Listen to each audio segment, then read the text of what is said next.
নমস্কার, প্রাণের কবি চ্যানেলে সকলকে স্বাগত। যারা গোড়া উপন্যাস শুনছেন, প্লিজ কমেন্ট বক্সে জানাবেন আপনাদের কেমন লাগছে। আজকে আমি 58তম অধ্যায় থেকে আপনাদের শোনাচ্ছি। বিনয় আনন্দময়ীকে কহিল, দেখো মা, আমি তোমাকে সত্য বলছি, যতবার আমি ঠাকুরকে প্রণাম করেছি আমার মনের ভিতর কেমন লজ্জা বোধ হয়েছে। সে লজ্জা আমি চেপে দিয়েছি, উল্টে আরো ঠাকুর পূজার পক্ষ নিয়ে ভালো ভালো প্রবন্ধ লিখেছি। কিন্তু সত্য তোমাকে বলছি না, আমি যখন প্রণাম করেছি আমার মনের ভিতরটা তখন সায় দেয়। আনন্দময়ী কহিলেন, তোর মন কি সহজ মন বাবা? তুই তো মোটামুটি করে কিছুই দেখতে পারিস না, সবটাতেই একটা কিছু সূক্ষ্ম কথা ভাবিস, সেই জন্যই তোর মন থেকে খুঁতখুঁত আর ঘোচে না। বিনয় কহিল, ওই কথাই তো ঠিক, অধিক সূক্ষ্ম বুদ্ধি বলে আমি যা বিশ্বাস না করি তাও চুলচেরা যুক্তি দ্বারা প্রমাণ করতে পারি। সুবিধা মতো নিজেকে এবং অন্যকে ভোলাই। এতদিন আমি ধর্ম সম্বন্ধে যে সমস্ত তর্ক করেছি সে ধর্মের দিক থেকে করিনি, দলের দিক থেকে করেছি। আনন্দময়ী কহিলেন, ধর্মের দিকে যখন সত্যটার টান না থাকে তখন ওই রকমই হবে। তখন ধর্মটাও বংশ, মান, টাকা কড়ির মতোই অহংকার করবার সামগ্রী হয়ে দাঁড়ায়। বিনয় কহিল, হ্যাঁ, তখন এটা যে ধর্ম সে কথা ভাবিনি, এটা আমাদের ধর্ম এই কথা মনে নিয়ে যুদ্ধ করে বেড়াই। আমিও এতকাল তাই করেছি, তবু আমি নিজেকে যে নিঃশেষে ভোলাতে পেরেছি তা না। যেখানে আমার বিশ্বাস পৌঁছাচ্ছে না সেখানে আমি ভক্তির ভান করেছি, তাই বারবার আমি নিজের কাছে নিজে লজ্জিত হয়েছি। আনন্দময়ী কহিলেন, সে কি আর আমি বুঝিনে বাবা, তোরা যে সাধারণ লোকের চেয়ে ঢের বেশি বাড়াবাড়ি করিস তার থেকে স্পষ্ট বোঝা যায়। মনের ভিতরটাতে ফাঁক আছে বলেই সেই যে বোঝাতে তোদের অনেক মশলা খরচ করতে। ভক্তি সহজ হলে অত দরকারই হয় না। বিনয় কহিল, তাই তো আমি তোমাকে জিজ্ঞাসা করতে এসেছি, যা আমি বিশ্বাস করি নে তাকে বিশ্বাস করবার ভান করা কি ভালো মা? আনন্দময়ী কহিল, শোনো একবার, এমন কথাও কি জিজ্ঞাসা করতে হয়? বিনয় কহিল, মা, আমি পরশুদিন ব্রাহ্ম সমাজে দীক্ষা নেব। আনন্দময়ী বিস্মিত হইয়া কহিলেন, সে কি বিনয়, দীক্ষা নেবার কি এমন দরকার হয়েছে? বিনয় কহিল, কি দরকার হয়েছে সেই কথাই তো এতক্ষণ বলছিল। আনন্দময়ী কহিলেন, তোর যা বিশ্বাস তা নিয়ে কি তুই আমাদের সমাজে থাকতে পারিস নে? বিনয় কহিল, থাকতে গেলে কপটতা করতে হয়। আনন্দময়ী কহিলেন, কপটতা না করে থাকবার সাহস নেই? সমাজের লোকে কষ্ট দেবে, তা কষ্ট সহ্য করে থাকতে পারবি না? বিনয় কহিল, মা, আমি যদি হিন্দু সমাজের মতে না চলি তাহলে? আনন্দময়ী তখন কহিলেন, হিন্দু সমাজে যদি 333 কোটি মত চলতে পারে তবে তোমার মতই চলবে না কেন? বিনয় তখন কহিল, কিন্তু মা, আমাদের সমাজের লোক যদি বলে তুমি হিন্দুও নাও, তাহলে আমি কি জোর করে বললেই হলো আমি হিন্দু? আনন্দময়ী কহিলেন, আমাকে তো আমাদের সমাজের লোক বলে খ্রিস্টান, আমি তো কাজে কর্মে তাদের সঙ্গে একত্রে বসে খাই না, তবুও তারা আমাকে খ্রিস্টান বললেই সে কথা আমাকে মেনে নিতে হবে এমন তো আমি বুঝিনি। যেটাকে উচিত বলে জানি সেটার জন্য কোথাও পালিয়ে বসে থাকা আমি অন্যায় মনে করি। বিনয় ইহার উত্তর দিতে যাইতেছিল, আনন্দময়ী তাহাকে কিছু বলিতে না দিয়াই কহিলেন, বিনয়, তোকে আমি তর্ক করতে দেব না, এই তর্কের কথা নয়। তুই আমার কাছে কি কিছু ঢাকতে পারিস? আমি যে দেখতে পাচ্ছি তুই আমার সঙ্গে তর্ক করবার ছুতো ধরে জোর করে আপনাকে ভোলাবার চেষ্টা করছিস, কিন্তু এত বড় গুরুতর ব্যাপার ওরকম ফাঁকি চালাবার মত করিস নে। বিনয় মাথা নিচু করিয়া রহিল। কিন্তু মা, আমি তো চিঠি লিখে কথা দিয়ে এসেছি কাল আমি দীক্ষা নেব। আনন্দময়ী কহিলেন, সে হতে পারবে না। পরেশবাবুকে যদি বুঝিয়ে বলিস তিনি কখনোই পীড়াপিড়ি করবেন না। বিনয় কহিলেন, পরেশবাবু এ দীক্ষার কোনো উৎসাহই দেননি, তিনি এ অনুষ্ঠানেও যোগ দিচ্ছেন না। আনন্দময়ী কহিলেন, তবে তোকে কিছু ভাবতে হবে না বিনয়। বিনয় কহিল, না মা, কথা ঠিক হয়ে গেছে, এখন আর ফেরানো যাবে না, কোনো মতেই না। আনন্দময়ী কহিলেন, গোড়াকে বলেছিস?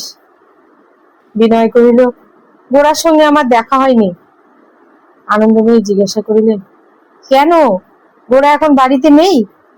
বিনয় কহিল, না, খবর পেলুম সে সুচরিতার বাড়িতে গেছে। আনন্দময়ী বিস্মিত হইয়া কহিলেন, সেখানে তো সে কাল গিয়েছিল। বিনয় কহিল, আজও গেছে? এমন সময় প্রাঙ্গণে পালকির বেহারার আওয়াজ পাওয়া গেল।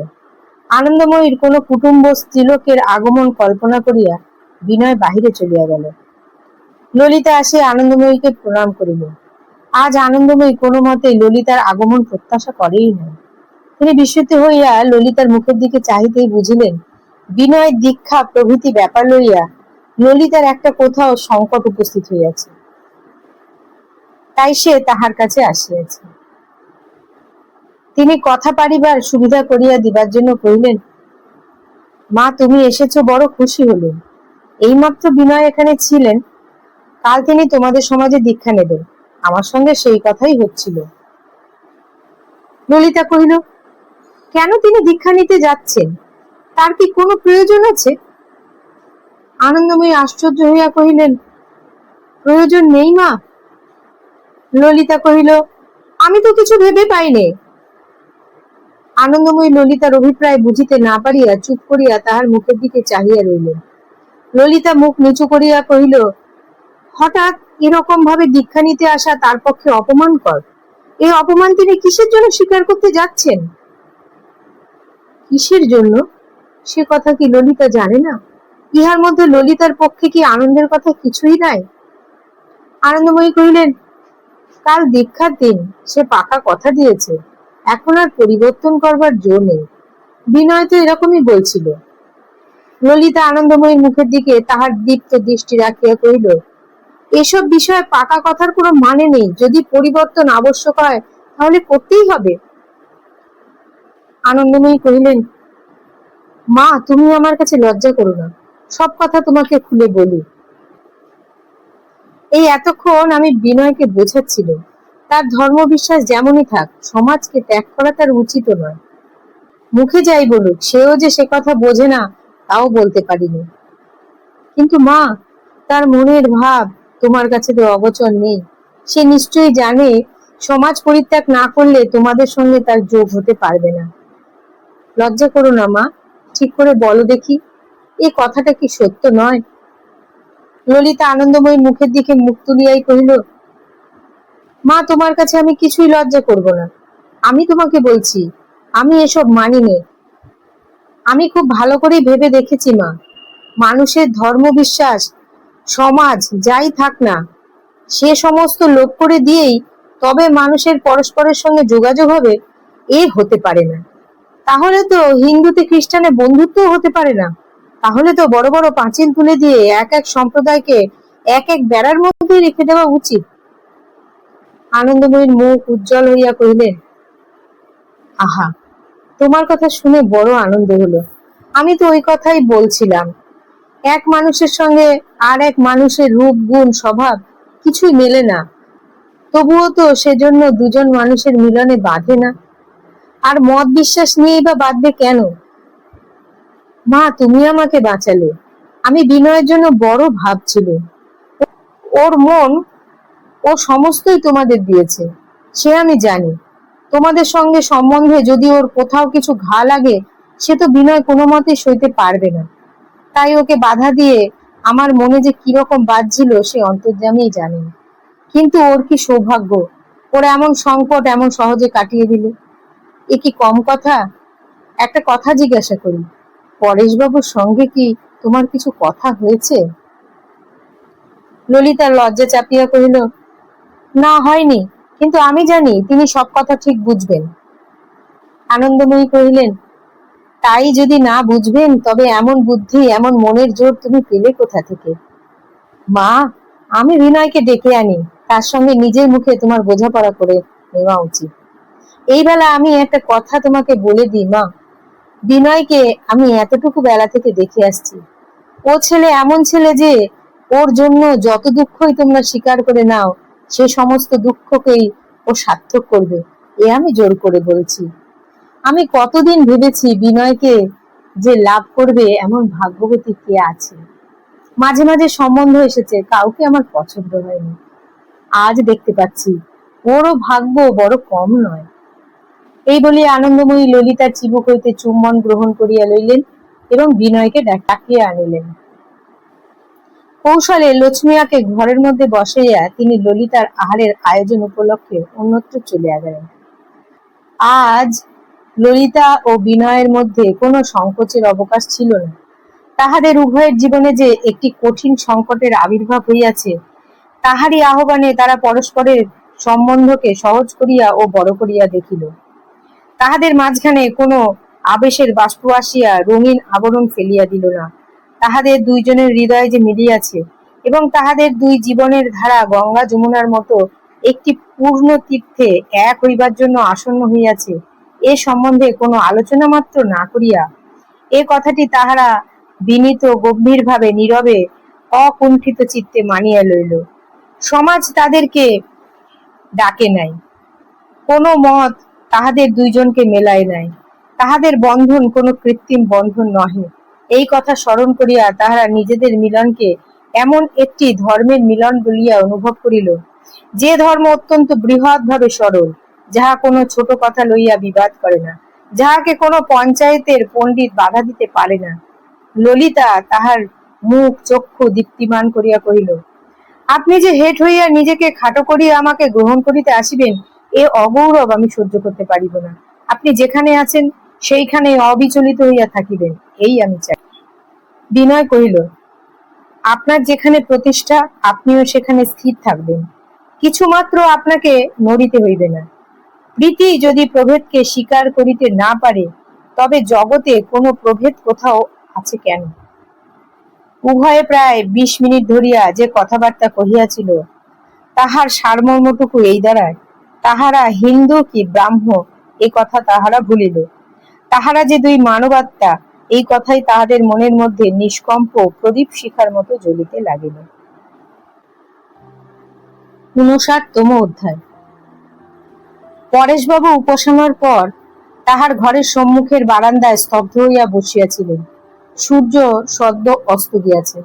এমন সময় ললিতাকে সঙ্গে লইয়া বিনয় সেখানে প্রবেশ করিল এবং ভূমিষ্ঠ হইয়া প্রণাম করিয়া পরেশের পদধূলি লইল। কাছে বসিতে দিবার চৌকি ছিল না, তাই বলিলেন, চলো ঘরে চলো। বিনয় কহিল, না, আপনি উঠবেন না বলিয়া সেইখানে ভূমিতলে বসিল। ললিতাও একটু সরিয়া পরেশের পায়ের কাছে বসিয়া পড়িল।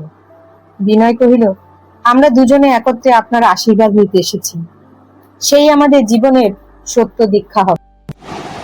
পরেশবাবু বিস্মিত হইয়া তাহার মুখের দিকে চাহিয়া রইলেন। বিনয় কহিল, বাঁধা নিয়মে বাঁধা কথায় সমাজের প্রতিজ্ঞা গ্রহণ আমি করব না।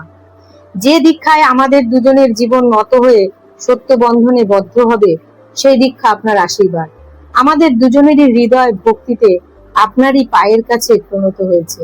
আমাদের যা মঙ্গল তা ঈশ্বর আপনার হাত দিয়েই দেবেন। পরেশবাবু কিছুক্ষণ কোনো কথা না বলিয়া স্থির হইয়া রইলেন। পরে কহিলেন, বিনয়, তুমি তাহলে ব্রাহ্ম হবে না? বিনয় কহিল, না। পরেশবাবু জিজ্ঞাসা করিলেন, তুমি হিন্দু সমাজেই থাকতে চাও? বিনয় কহিল, হ্যাঁ। পরেশবাবু ললিতার মুখের দিকে চাহিলেন। ললিতা তাহার মনের ভাব বুঝিয়া কহিল, বাবা, আমার যা ধর্ম তা আমার কাছে এবং বরাবর থাকবে। আমার অসুবিধা হতে পারে, কষ্ট হতে পারে, কিন্তু যাদের সঙ্গে আমার মতের এমনকি আচরণের অমিল আছে, তাদের পর করে দিয়ে তফাতে না সরিয়ে রাখলে আমার ধর্মে বাঁধবে, এ কথা আমি কোনো মতে মনে করতে পারিনি। পরেশবাবু চুপ করিয়া রইলেন। ললিতা কহিলেন, আগে আমার মনে হতো ব্রাহ্ম সমাজই যেন একমাত্র জগৎ, এর বাইরে যেন সব ছায়া। ব্রাহ্ম সমাজ থেকে বিচ্ছেদ যেন সমস্ত সত্য থেকে বিচ্ছেদ, কিন্তু এই কদিনে সে ভাব আমার একেবারে চলে গেছে। পরেশবাবু ম্লান ভাবে হাসিলেন। ললিতা কহিল, বাবা, আমি তোমাকে জানাতে পারিনি যে আমার কত বড় একটা পরিবর্তন হয়ে গেছে। ব্রাহ্ম সমাজের মধ্যে আমি যেসব লোক দেখছি, তাদের অনেকের সঙ্গে আমার ধর্মমত এক হলেও তাদের সঙ্গে তো আমি কোনো মতেই এক নই। তবু ব্রাহ্ম সমাজ বলে একটা নামের আশ্রয় নিয়ে তাদেরই আমি বিশেষ করে আপন বলবো আর পৃথিবীর অন্য সব লোককে দূরে রেখে দেব? আজকাল আমি এর কোনো মানে বুঝতে পারিনি। পরেশবাবু তাহার বিদ্রোহী কন্যার পিঠে ধীরে ধীরে হাত বুলাইয়া কহিলেন, ব্যক্তিগত কারণে মন যখন উত্তেজিত থাকে তখন কি বিচার ঠিক হয়? পূর্বপুরুষ থেকে সন্তান সন্ততি পর্যন্ত মানুষের যে একটা পূর্বাপরতা আছে, তার মঙ্গল দেখতে গেলে সমাজে প্রয়োজন হয়। সে প্রয়োজন তো কৃত্রিম প্রয়োজন নয়। তোমাদের ভাবি বংশের মধ্যে যে দূরব্যাপী ভবিষ্যৎ রয়েছে, তার ভার যার উপরে স্থাপিত, সেই তোমাদের সমাজ। তার কথা কি ভাববে না? বিনয় কহিল, হিন্দু সমাজ তো আছে। পরেশবাবু কহিলেন, হিন্দু সমাজ তোমাদের ভার যদি না নেয়, যদি না স্বীকার করে? বিনয় আনন্দময়ীর কথা স্মরণ করিয়া কহিল, তাকে স্বীকার করাবার ভার আমাদের নিতে হবে। হিন্দু সমাজ তো বরাবরই নূতন নূতন সম্প্রদায়কে আশ্রয় দিয়েছে। হিন্দু সমাজ সকল ধর্ম সম্প্রদায়েরই সমাজ হতে পারে। পরেশবাবু কহিলেন, মূর্খের তর্কে একটা জিনিসকে একরকম করে দেখানো যেতে পারে, কিন্তু কাজে সে রকমটি পাওয়া যায় না। নইলে কেউ ইচ্ছা করে কি পুরাতন সমাজকে ছাড়তে পারে? যে সমাজ মানুষের ধর্মবোধকে বাহ্য আচারের বেরি দিয়ে একই জায়গায় বন্দি করে বসিয়ে রাখতে চায়, তাকে মানতে গেলে নিজেদের চিরদিনের মতো কাঠের পুতুল করে রাখতে হয়। বিনয় কহিল, হিন্দু সমাজের যদি সেই সংকীর্ণ অবস্থায় হয়ে থাকে, তবে সেটা থেকে মুক্তি দেবার ভার আমাদের নিতে হবে। যেখানে ঘরের জানালা দরজা বাড়িয়ে দিলেই ঘরে আলো বাতাস আসে, সেখানে কেউ রাগ করে পাকা বাড়ি ভূমিসাৎ করতে চায় না। ললিতা বলিয়া উঠিল, বাবা, আমি এ সমস্ত কথা বুঝতে পারিনি। কোন সমাজের উন্নতির ভার নেবার জন্য আমার কোনো সংকল্প নেই, কিন্তু চারিদিক থেকে এমন একটা অন্যায় আমাকে ঠেলা দিচ্ছে যে আমার প্রাণ যেন হাঁপিয়ে উঠেছে। কোনো কারণে এ সমস্ত সহ্য করে মাথা নিচু করে থাকা আমার উচিত নয়। উচিত অনুচিত আমি ভালো বুঝিনি, কিন্তু বাবা, আমি এটা পারবো না। পরেশবাবু স্নিগ্ধ স্বরে কহিলেন, আরো কিছু সময় নিলে ভালো হয় না? এখন তোমার মন চঞ্চল হয়ে আছে। ললিতা কহিল, সময় নিয়ে আমার কোনো আপত্তি নেই, কিন্তু আমি নিশ্চয়ই জানি অসত্য কথা ও অন্যায় অত্যাচার বেড়ে উঠতেই থাকবে। তাই আমি ভারী ভয় করছি, অসহ্য হয়ে পাছে হঠাৎ এমন কিছু করে ফেলি যাতে তুমিও কষ্ট পাও। তুমি এ কথা মনে করো না বাবা, আমি কিছুই ভাবিনি। আমি বেশ করে চিন্তা করে দেখেছি যে আমার যেরকম সংস্কার ও শিক্ষা, তাতে ব্রাহ্ম সমাজের বাইরে হয়তো আমাকে অনেক সংকোচ ও কষ্ট স্বীকার করতে হবে, কিন্তু আমার মন কিছুমাত্র কুণ্ঠিত হচ্ছে না, বরঞ্চ মনের ভিতরে একটা জোর উঠছে, একটা আনন্দ হচ্ছে। আমার একটি মাত্র ভাবনা, বাবা, পাছে আমার কোনো কাজে তোমাকে কিছু কষ্ট পেতে হয়। এই বলিয়া ললিতা আস্তে আস্তে পরেশবাবুর পায়ে হাত বুলাইতে লাগিল। পরেশবাবু ঈষৎ হাসিয়া কহিলেন, মা, নিজের বুদ্ধির ওপরেই যদি আমি একমাত্র নির্ভর করতেন, তাহলে আমার ইচ্ছা ও মতের বিরোধে কোনো কাজ হলে দুঃখ পেতেন। তোমাদের মনে যে আবেগ উপস্থিত হয়েছে, সেটা যে সম্পূর্ণ অমঙ্গল, সে আমি জোর করে বলতে পারিনি। আমিও একদিন বিদ্রোহ করে ঘর ছেড়ে বেরিয়ে এসেছিলুম, কোনো সুবিধা অসুবিধার কথা চিন্তাই করিনি। সমাজের উপর আজকাল এই যে ক্রমাগত ঘাত প্রতিঘাত চলছে, এতে বোঝা যাচ্ছে তারই শক্তির কাজ চলছে। তিনি যে নানা দিক থেকে ভেঙে গড়ে শোধন করে কোনো জিনিসটাকে কিভাবে দাঁড় করিয়ে তুলবেন, আমি তার কি জানি। ব্রাহ্ম সমাজে কি আর হিন্দু সমাজে কি, তিনি দেখছেন মানুষকে। এই বলিয়া পরেশবাবু মুহূর্তকালের জন্য চোখ বুজিয়া নিজের অন্তঃকরণের নিভৃতের মধ্যে নিজেকে যেন স্থির করিয়া রইলেন। কিছুক্ষণ স্তব্ধ থাকিয়া পরেশবাবু কহিলেন, দেখো বিনয়, ধর্মমতের সঙ্গে আমাদের দেশে সমাজ সম্পূর্ণ জড়িয়ে আছে। এই জন্য আমাদের সমস্ত সামাজিক ক্রিয়াকর্মের সঙ্গে ধর্মানুষ্ঠানের যোগ আছে। ধর্মমতের গণ্ডির বাইরের লোককে সমাজের গণ্ডির মধ্যে কোনো মতে নেওয়া হবে না বলেই তার দ্বার রাখা হয়নি। সেটা তোমরা কেমন করে এড়াবে, আমি তো ভেবে পাচ্ছি না। ললিতা কথাটা ভালো বুঝিতে পারিল না, কারণ অন্য সমাজের প্রথার সহিত তাহাদের সমাজের প্রভেদ সে কোনোদিনই প্রত্যক্ষ করে নাই। তাহার ধারণা ছিল মোটের উপর আচার অনুষ্ঠানে পরস্পরের খুব বেশি পার্থক্য নাই। বিনয়ের সঙ্গে তাহাদের অনৈক্য যেমন অনুভব গোচর নয়, সমাজে সমাজেও যেন সেইরূপ। বস্তুত হিন্দু বিবাহ অনুষ্ঠানের মধ্যে তাহার পক্ষে যে বিশেষ কোনো বাধা আছে তাহা সে জানিতই না। বিনয় কহিল, শালগ্রাম রেখে আমাদের বিবাহ হয়, আপনি সেই কথা বলছেন? পরেশবাবু ললিতার দিকে একবার চাহিয়া কহিলেন, হ্যাঁ। ললিতা কি সেটা স্বীকার করতে পারবে? বিনয় ললিতার মুখের দিকে চাহিয়া দেখিল, বুঝিতে পারিল ললিতার সমস্ত অন্তঃকরণ সংকুচিত হইয়া উঠিয়াছে। ললিতা হৃদয়ের আবেগে এমন একটি স্থানে আসিয়া পড়িয়াছে যাহা তাহার পক্ষে সম্পূর্ণ অপরিচিত এবং সংকটময়। ইহাতে বিনয়ের মনে অত্যন্ত একটি করুণা উপস্থিত হইল। সমস্ত আঘাত নিজের উপর লইয়া ইহাকে বাঁচাইতে হইবে। এত বড় তেজ পরাভূত হইয়া ফিরিয়া যাইবে সেও যেমন অসহ্য, জয়ী হইবার দুর্দম উৎসাহে এ যে মৃত্যুবান বুক পাতিয়া লইবে সেও তেমনি নিদারুণ। ইহাকে জয়ীও করিতে হইবে, ইহাকে রক্ষাও করিতে হইবে। ললিতা মাথা নিচু করিয়া কিছুক্ষণ বসিয়া রহিল। তাহার পর একবার মুখ তুলিয়া করুণ চোখে বিনয়ের দিকে চাহিয়া কহিল, আপনি কি সত্য সত্য মনের সঙ্গে শালগ্রাম মানেন? বিনয় তৎক্ষণাৎ কহিল, না, মানি নে। শালগ্রাম আমার পক্ষে দেবতা নয়, আমার পক্ষে একটা সামাজিক চিহ্ন মাত্র। ললিতা কহিল, মনে মনে যাকে চিহ্ন বলে জানেন, বাইরে তাকে তো দেবতা বলে স্বীকার করতে হয়। বিনয় পরেশের দিকে চাহিয়া কহিল, শালগ্রাম আমি রাখবো না। পরেশ চৌকি ছাড়িয়া উঠিয়া কহিলেন, বিনয়, তোমরা সব কথা পরিষ্কার করে চিন্তা করে দেখছো না। তোমার একলার বা কারোর মতামত নিয়ে কথা হচ্ছে না। বিবাহ তো কেবল ব্যক্তিগত নয়, এটা একটা সামাজিক কার্য। সে কথা ভুললে চলবে কেন? তোমরা কিছুদিন সময় নিয়ে ভেবে দেখো, এখনই মত স্থির করে ফেলো না। এই বলিয়া পরেশ ঘর ছাড়িয়া বাগানে বাহির হইয়া গেলেন এবং সেখানে একলা পায়চারি করিতে লাগিলেন।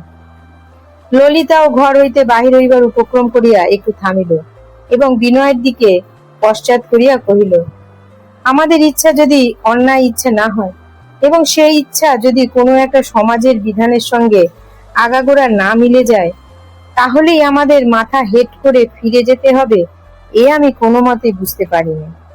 সমাজে মিথ্যা ব্যবহারের স্থান আছে, আর স্থান নেই ন্যায়সঙ্গত আচরণের।